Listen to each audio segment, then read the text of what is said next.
이번에 구조적인 문제를 좀 짚어볼까 하는데요. 우리가 국가 차원의 4차 산업혁명 성공 사례로는 독일을 좀 대표적으로 꼽는데요. 인더스트리 4.0의 성공 비결을 말할 때 흔히 그 메르켈 총리의 전폭적인 지원과 그 관심을 얘기하는 사람들이 많습니다. 마찬가지로 우리나라에서도 대통령 직속 4차 산업혁명위원회 역시 독일과 비슷한 구조라고 말들을 많이 하는데, 그렇다면 과연 우리도 독일처럼 어떤 성공 모델을 만들어낼 수 있을까요? 보통 그 4차 산업혁명은 뭐 슈바브로부터 시작해서 여러 그 전문기관이나 학자들이 일자리 공포를 얘기했습니다. 저는 선도적으로 해낸다면 일자리 공포가 아니라 일자리의 그 양질의 일자리 창출과 우리가 지혜로운 그 일자리를 놓치는 분들에 대해서 지혜롭게 대처할 수 있는 게 아닌가 생각을 합니다. 독일의 사례 인더스트리 4.0 이전부터 있었지만 인더스트리 4.0만 가지고 보선 컨설팅에서 분석을 했습니다. 그래서 단순 제조노동이 61만 개가 줄지만 소프트웨어나 엔지니어링 그리고 분석 등의 고급 일자리가 131만 개가 창출이 돼서 독일의 경우 70만 개의 순수한 일자리를 증가할 수 있다라고 얘기를 했습니다. 그래서 역기능에서 일자리 공포를 얘기했지만 그것뿐만 아니라 지금 뭐 플랫폼 기업들이 갖고 있는 특징이 선두주자 한두 개가 이제 독식하는 구조, 그래서 양극화 문제, 그리고 또 이 4차 산업혁명은 굉장한 변화의 속도와 또 다른 이제 아까도 우리 토론 전에 말씀을 이 대표님이 하셨지만 지금 암기력 중심의 3차 산업혁명 시대의 그런 교육체계 이런 것에 대한 혁명적 변화가 필요합니다. 그런데 이런 것들은 사실은 그냥 국가가 주도적으로 끌어간다고 해서 되는 게 아니라 국민적 참여와 사회적 합의가 매우 절실한데, 이거에 대해서는 독일에서도 이미 선진 사례가 있고 우리도 이런 걸 하려면 말하자면 그런 구조의 운영이 필요하다. 그래서 위원회가 바로 그런 방향으로 가야 된다고 본다면 국민 소통을 할 수 있는 그런 소통 공유 플랫폼 기반의 어떤 소통 체계를 통해서 국민으로부터 많은 의견을 수렴하고 산업 현장의 아픔 이런 것들이 모여져야 된다고 생각을 하고요.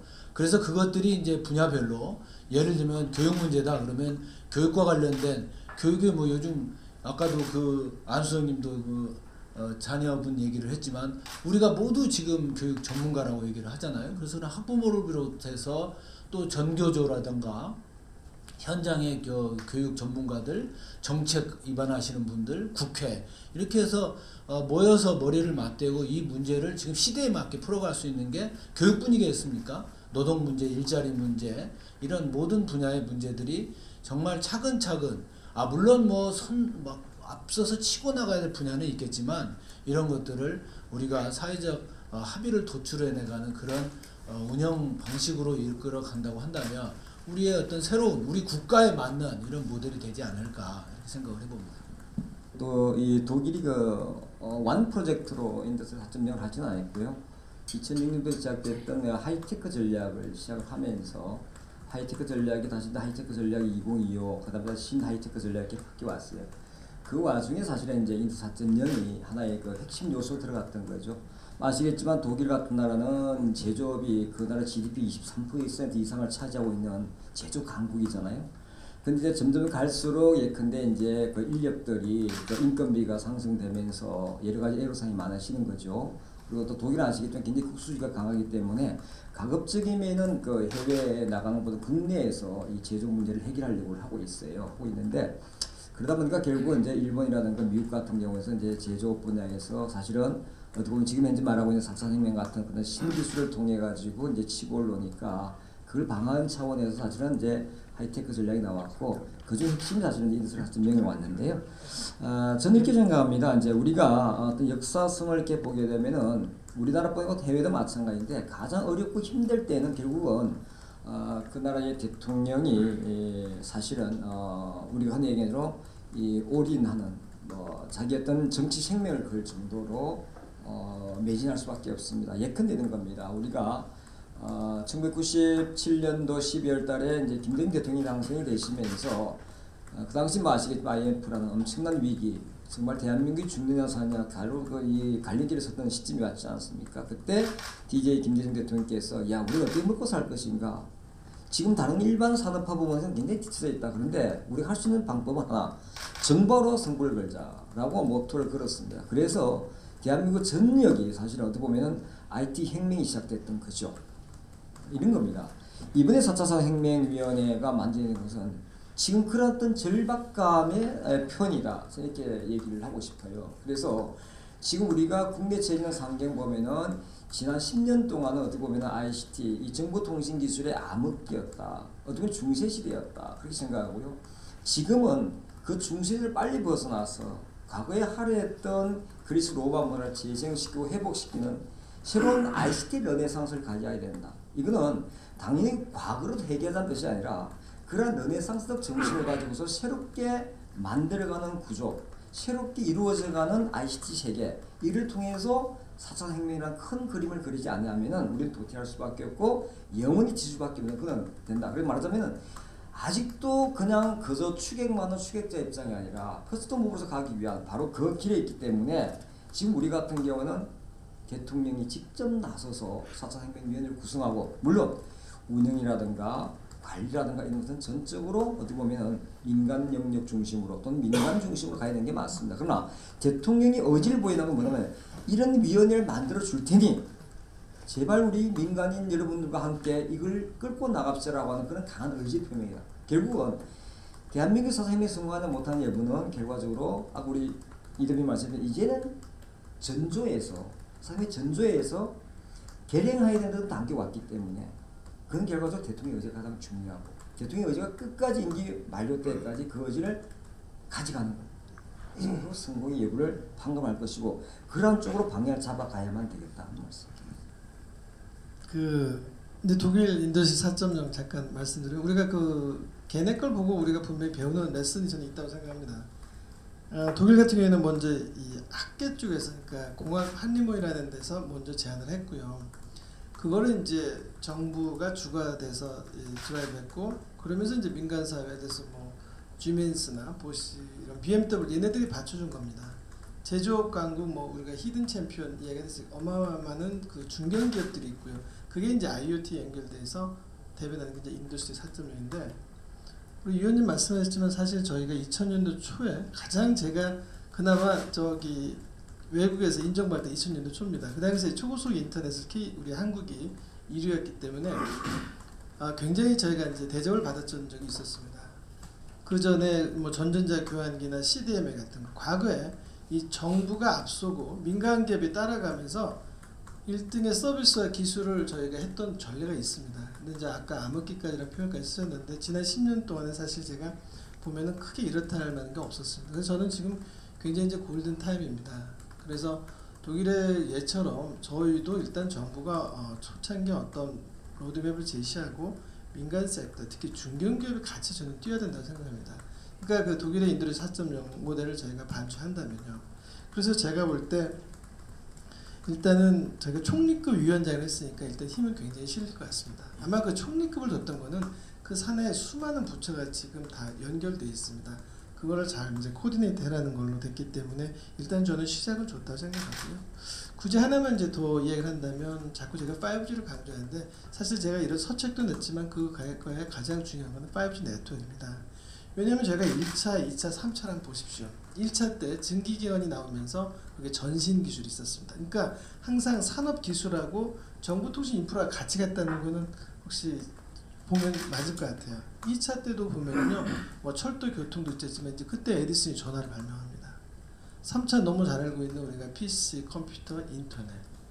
4차 지금 뭐 사물 인터넷, 뭐 아니면 데이터 인터넷 등. 그래서 결국은 앞으로 정보통신 인프라 너무너무 중요합니다. 그게 5G고요. 그래서 앞으로는 이 5G를 베이스로 해서 대기업이든 중견기업이든 거기서 어떤 부가가치가 저는 창출이 돼야 된다고 생각하고요. 그렇게 해서 근데 사실은 중소기업들은 혁신 역량이 뛰어나지 못합니다. 이때 정부 역할이 저는 처음에는 굉장히 중요하다는 거예요. 어떻게 보면은 이제 그 마중물을 준다고 표현해야 되나요? 제가 볼 때. 그래서 뭐 소비자 니즈를 파악해 준다든가 아니면 제품 개발을 좀 지원을 해준다든가 아니면 인프라 공동 구축 등해서 정부가 조금 지원을 해주면서 시작하면은 저는 충분히 굉장히 골든타임을 생각하고 굉장히 절호의 찬스라고 저는 생각합니다. 네.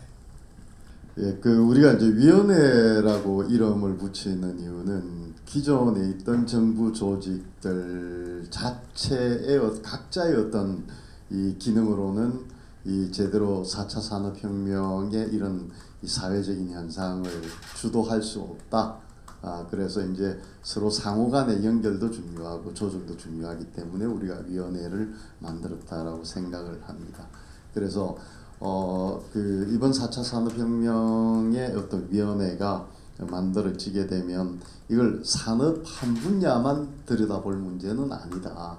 그래서 기술이 산업을 만들고 산업이 경제를 바꾸고 그게 정치, 사회, 문화 전반에 대단히 많은 변혁적인 이 결과들을 일으킬 테니까 그런 관점에서 좀 브로드하게 들여다볼 필요가 있겠다라는 생각이 있습니다. 그리고 결국은 이제 이런 4차 산업혁명의 현상이라는 것을 어떻게 우리가 적극적인 대처를 통해서 미래를 선점할 것인가 하는 게 이제 우리의 과제라고 본다고 하면 아까 제가 그 4차 산업혁명이라고 하는 현상, 그건 현상이죠.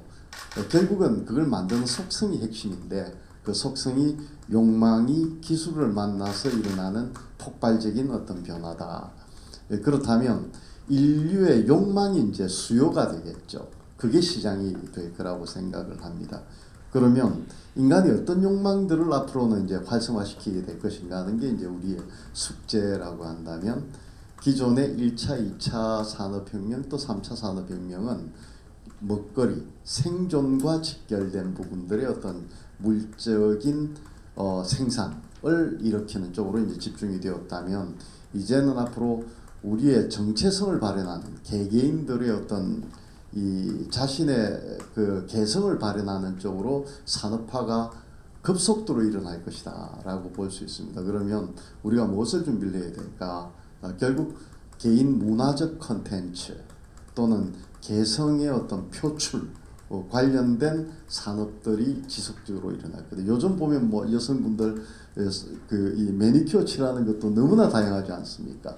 그 옛날엔 빨간색 뭐 그런 것밖에 없었는데 그러다 색깔이 좀 많아졌고 요즘은 각종 무늬를 붙이고 있습니다. 그런 것처럼 그쪽 산업들이 일어날 것이다.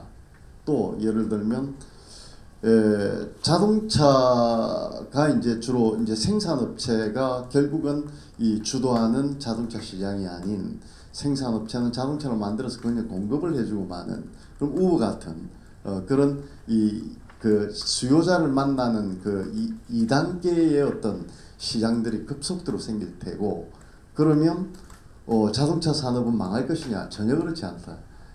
각 자동차 내에 여러 가지 액세서리라든지 이 개성 있게 표현하는 쪽 산업들이 대단히 크게 일어날 것이다라고 보고 있습니다. 지금은 이제 도로교통법 때문에 그런 여러 가지 표현, 표시 이런 것들을 자동차에 못하게 되어 있지 않습니까?